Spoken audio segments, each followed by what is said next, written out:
5 sekolah jadi tempat pelaksanaan makan bergizi gratis perdana di Surabaya. PMK naik, Pemkab Tulung Agung tutup sementara seluruh pasar hewan. Pengusaha travel haji sambut baik biaya penyelenggara ibadah haji turun.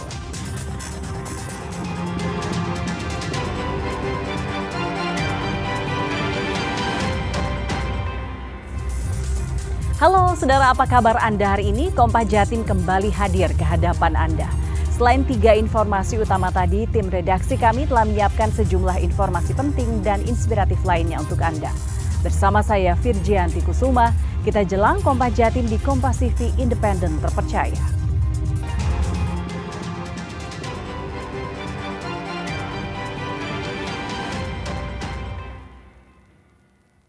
Kita buka Kompas Jatim dengan sorotan pertama dari Surabaya.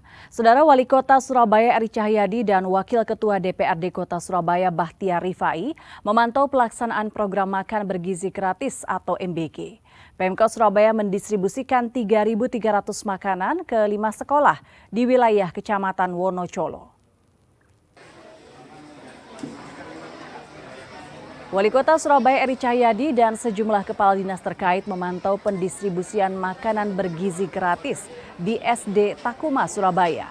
3.300 makanan bergizi yang didistribusikan mengandung 444 kalori untuk kadar gizi anak-anak. Program ini akan berlanjut hingga 30 hari ke depan yang dimulai sejak 13 Januari kemarin. Sebelumnya, Wakil Ketua DPRD Kota Surabaya Bahtiar Rifai juga memantau program makan bergizi gratis di SD Takuma. Untuk menu ini sudah sesuai dengan harapan gizi para murid. Sedangkan packaging makanan masih menggunakan wadah plastik karena wadah aluminium belum terdistribusi dari pusat. Alhamdulillah syukur, saya tanya tadi sama anak-anak, masakannya enak Pak. Nah, jadi banyak yang habis. Jadi ada masakan anak-anak, ada yang ayam, terus ada sayur. Memang kalau yang kelas 1 ini kan masih baru ya Bu ya. Jadi kalau kita lihat makannya habis luar biasa. Jadi makanannya cocok dan semoga ini terus bisa berlanjut sampai 30 hari ke depan. Anak-anak terus bisa menikmati makanan yang bergizi gratis. Kalau melihat takarannya seperti ini saya kira sangat cukup dan kayaknya lebih banyak ya untuk peran anak-anak SD. Jadi nanti kalau bisa melihat tempatnya ini kan masih sementara karena masih pakai plastik karena suplai tempat yang dari besi itu aluminium itu masih menunggu 2 hari lagi karena Sementara itu, program makan bergizi gratis atau MBG di SD Takuma, Surabaya disambut antusias para murid. Mereka antusias dan mengaku senang dengan program yang digagas Presiden Prabowo ini. SD Takuma di kawasan Jalan Jemur, Ngawinan, Surabaya menjadi salah satu sekolah yang mendapat makan bergizi gratis di Surabaya. Para murid antusias dan mengaku senang mendapat makan bergizi gratis karena masakannya enak. Kepala SD Takuma Nur Rohmatul Izzah menyambut baik program makan bergizi gratis. Pihak sekolah menerima 329 porsi makan yang terdiri dari nasi, lauk ayam, buah, dan susu.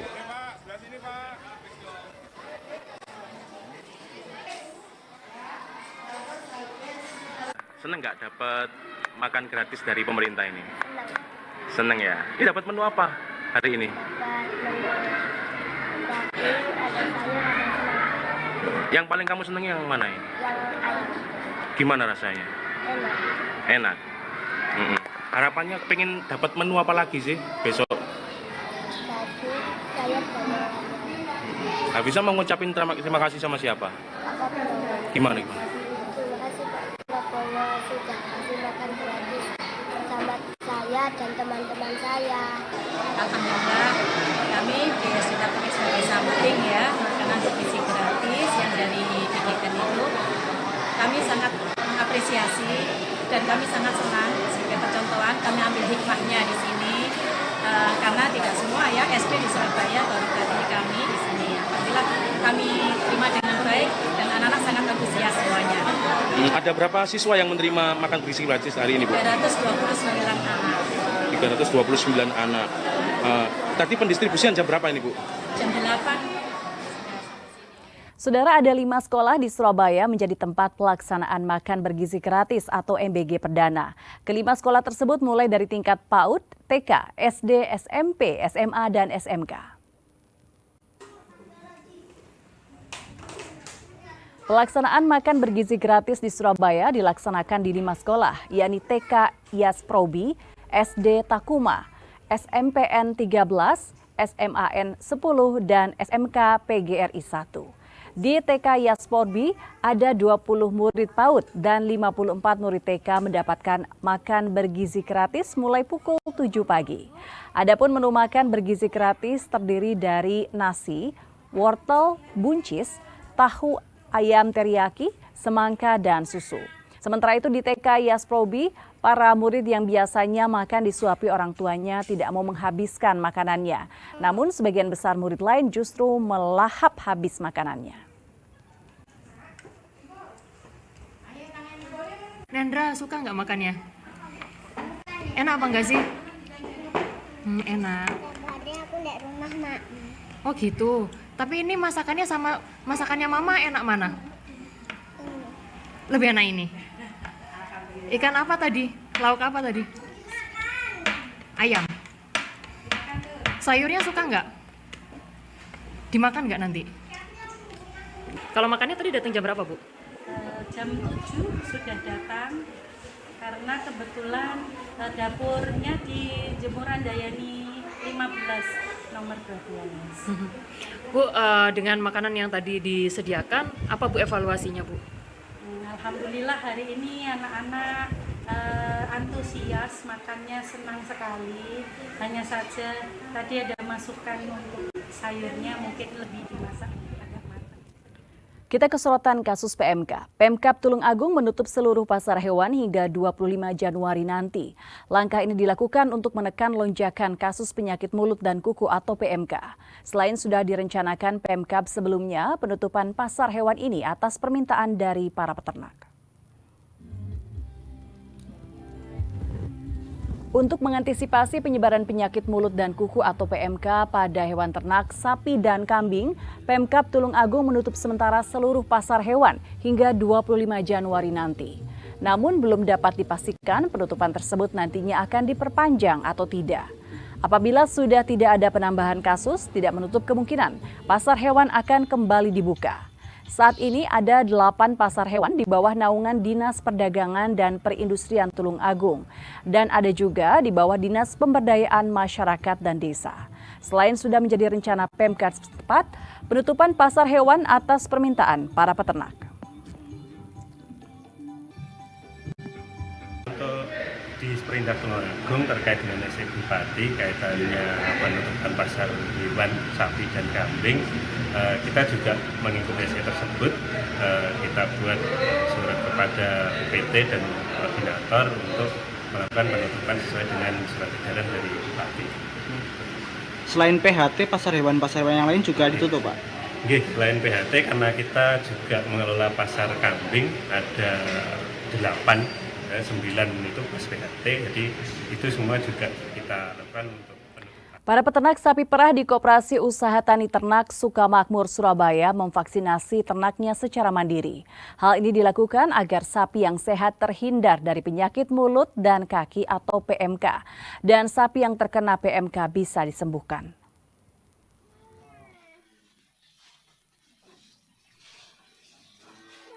Tingginya kasus PMK membuat para peternak sapi perah di Koperasi Usaha Tani Ternak Sukamakmur risau karena mempengaruhi produksi susu sapi lokal.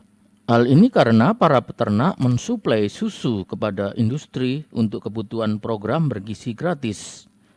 Mengantisipasi serangan PMK, peternak sapi Sukamakmur melakukan vaksin secara mandiri atau menggunakan biaya sendiri dengan harga 1 dosis vaksin Rp28.000.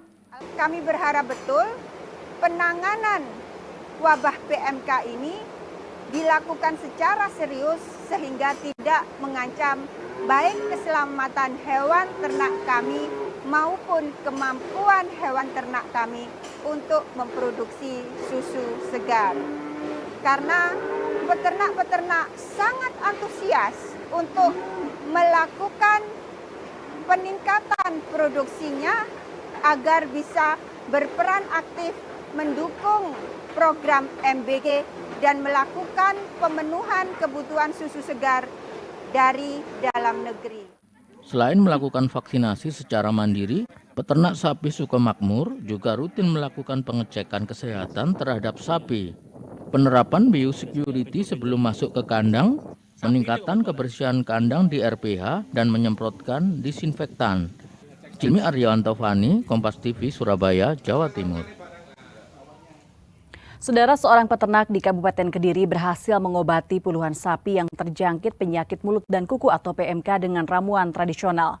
Peternak meracik bahan-bahan herbal jeruk nipis, garam, dan ditambah air betadin yang dicampur menjadi ramuan. Setiap harinya Saifullah merawat puluhan ekor sapi di Kecamatan Grogol, Kabupaten Kediri. Satu persatu sapi miliknya diobati karena terjangkit penyakit mulut dan kuku. Sebelumnya puluhan sapi milik peternak tidak bisa berdiri dan tampak lesu. Sapi tersebut mengalami luka di bagian kuku dan bibir, ditambah suhu badan sapi yang panas tinggi. Namun setelah peternak melakukan pengobatan secara rutin, kondisi sapi miliknya mulai membaik. Saifullah mengandalkan ramuan obat herbal seperti jeruk nipis, garam, gula merah, dan air betadin untuk merawat hewan ternaknya.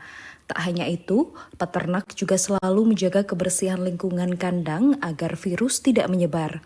Total ada 30 sapi yang dulunya sakit PMK kini telah membaik. Saifullah yang juga sebagai kepala desa Cerme sering membantu sapi milik warganya yang terjangkit PMK. Para warga biasanya datang dan meminta obat herbal untuk kesembuhan sapi yang sakit PMK. Kalau dari pengalaman saya sendiri, saya tetap pakai betadin kumur, jeruk nipis, sama apa itu? Uyah sedikit. Itu saya campur, diaduk, terus separuh ke mulut. Nanti bila kakinya akan sudah terkena, saya kasih Gusanek. Nanti kalau kakinya parah sekali, saya pakai amoxicillin tadi 7 butir.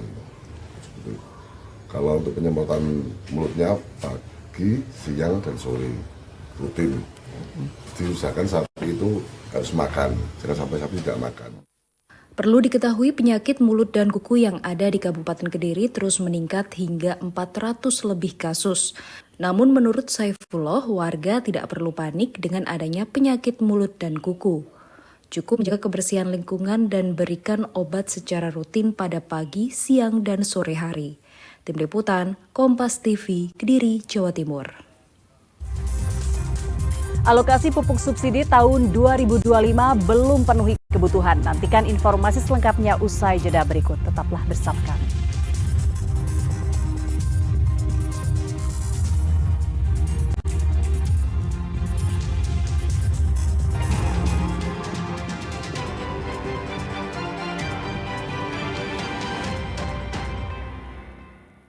Badan Penyelenggara Ibadah Haji atau BPHJ memeriksa persiapan asrama haji dalam menyukseskan penyelenggaraan haji tahun 2025. Salah satunya di Asrama Haji Sukolilo, Surabaya terkait fasilitas dan kesiapan layanan haji. Wakil Kepala Badan Penyelenggara Haji atau BPHJ Dahnil Anzar Simanjuntak sidak ke Asrama Haji Surabaya. Meski musim pemberangkatan ibadah haji kurang lebih 4 bulan lagi, namun persiapan telah dilakukan sejak dini oleh asrama haji. Pemeriksaan tersebut untuk memastikan kelayakan fasilitas asrama bagi jemaah haji yang berangkat menunaikan ibadah haji tahun ini. Di antaranya kamar tidur, dapur, dan poliklinik. Selama ini Asrama Haji Sukolilo Surabaya sebagai embarkasi jemaah haji Jawa Timur, NTT, dan Bali dengan daya tampung 325 jemaah. Dahnil Anzar Simanjuntak berharap fungsi asrama haji bisa dikembangkan lagi sebagai pusat pengembangan adab dan peradaban haji serta lainnya.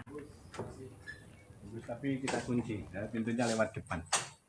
Memang amanat Presiden asrama haji itu harus didorong tidak hanya difungsikan di masa-masa musim haji, tapi dia harus punya fungsi ekonomi yang lebih luas. Ya kita harapkan dia bisa jadi pusat pengembangan perhajian Indonesia, baik itu dari sisi ekonominya, kemudian dari sisi peradabannya, dari sisi tadi istilah saya peradaban dan keadabannya. Jadi harus banyak fungsinya. Sementara itu turunnya biaya penyelenggaraan ibadah haji atau BPIH disambut baik pengusaha travel penyelenggara ibadah haji dan kelompok bimbingan ibadah haji atau KBIH di Surabaya. Namun mereka berharap pelayanan dan kenyamanan jamaah tetap tidak berkurang. Anamiro, salah satu travel penyelenggara ibadah haji dan kelompok bimbingan ibadah haji atau KBIH di Surabaya, merespon positif turunnya biaya penyelenggara ibadah haji tahun ini, yakni dari 56 jutaan rupiah pada tahun 2024 menjadi 55 jutaan rupiah pada tahun 2025. Penurunan biaya penyelenggara ibadah haji sangat membantu jamaah untuk bisa menunaikan ibadah haji. Namun pihak travel berharap fasilitas, kenyamanan, dan keamanan jemaah tetap sama atau lebih ditingkatkan lagi.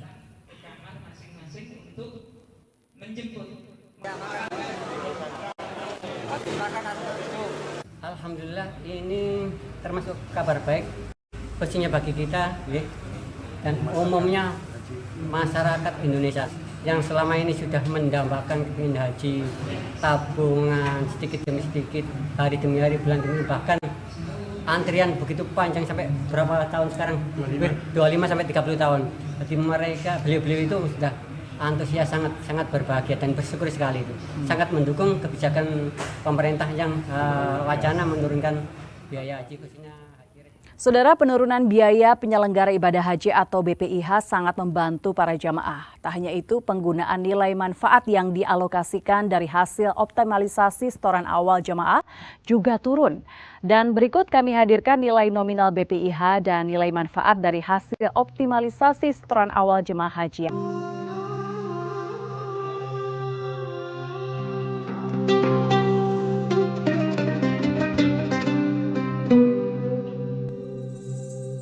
Saudara, alokasi pupuk bersubsidi di Kabupaten Madiun pada tahun 2025 lebih rendah di bawah usulan. Selain itu, adanya penambahan lahan pertanian juga membuat jumlah pupuk subsidi yang diterima petani belum bisa memenuhi kebutuhan. Penerimaan alokasi pupuk bersubsidi pemerintah di Kabupaten Madiun pada tahun ini lebih rendah dari usulan rencana definitif kebutuhan kelompok tani atau RDKK. Menurut data Dinas Pertanian dan Perikanan atau Dispertan setempat, pupuk jenis urea terpenuhi 84% atau 23.440 ton dari kebutuhan 27.877 ton yang diusulkan. Untuk jenis NPK terpenuhi 57% atau 15.395 ton dari usulan kebutuhan 26.558 ton. Jenis NPK formula khusus terpenuhi 85,29% atau 419 ton dari usulan kebutuhan 491 ton. Untuk pupuk bersubsidi jenis organik hanya terpenuhi 30,9% atau 6.264 ton dari 20.268 ton kebutuhan petani yang diusulkan. Jumlah tersebut tidak bisa mencukupi kebutuhan dan juga berdampak adanya tambahan lahan pertanian yang digarap Lembaga Masyarakat Desa Hutan atau LMDH. Per 1 Januari sudah ready, artinya petani yang membutuhkan sudah bisa untuk menebus pupuk. Itu mencukupi, Pak? Oh, kalau dibilang mencukupi belum, karena prosentasenya kita masih di bawah. Itu ya nanti kita dengan kekurangan pupuk yang seperti itu, kita selaku petugas bekerja sama dengan petani atau kelompok tani untuk mengawal secara ketat untuk pendistribusian pupuk itu biar walaupun sedikit tepat sasaran dan semuanya tersalur kepada petani. Menikmati hangatnya minuman anggur rempah Jawa akan kami hadirkan usai jeda berikut. Tetaplah bersama kami di Kompas Jati.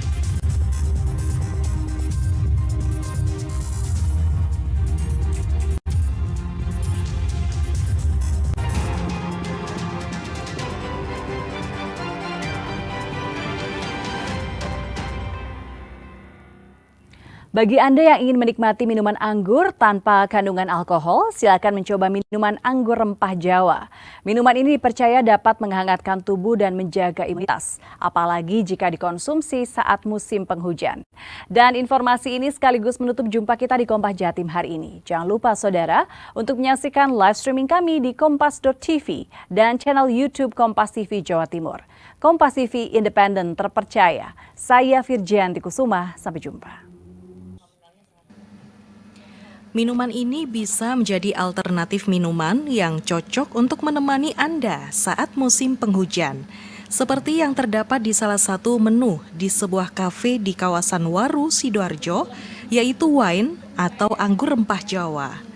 Meski minuman ini berbahan utama wine atau anggur, bisa dipastikan bahwa minuman ini tidak mengandung alkohol. Namun, justru mengandung berbagai khasiat yang baik untuk tubuh. Minuman ini diolah dari berbagai rempah seperti kayu manis, kayu secang, kapulaga, bunga lawang hingga jahe. Siapa sangka sejak mulai dipasarkan sebulan yang lalu, pengelola kafe ini mengaku mampu memperoleh omset hingga jutaan rupiah per bulan dengan menghabiskan 4-6 botol per hari dengan harga jual Rp65.000 per botol. Kalau anggur kami sendiri kami pilih produk lokal, jadi kami menghindari impor karena meskipun lokal kami pilih yang pilihan juga. Jadi anggur kami anggur pilihan yang pastinya bagus. Jadi hasil yang kami berikan juga gak kalah sama produk anggur impor. Ya benar. Jadi kadang itu problematikanya itu kalau pengen menghangatkan diri itu kan harus alkohol gitu. Ternyata sekarang ada terobosan baru, jadi minum menghangatkan tubuh tapi nggak perlu pakai alkohol, tapi tetap seperti wine, ibaratnya wine Jawa lah ya, anggur gitu. Meski minuman anggur ini tak mengandung alkohol, namun bisa menghangatkan tubuh. Dari khasiat rempah-rempah Nusantara, tentunya penuh dengan kandungan vitamin yang dapat menambah imunitas tubuh apalagi saat musim penghujan. Jack Robi, Kompas TV, Sidoarjo, Jawa Timur.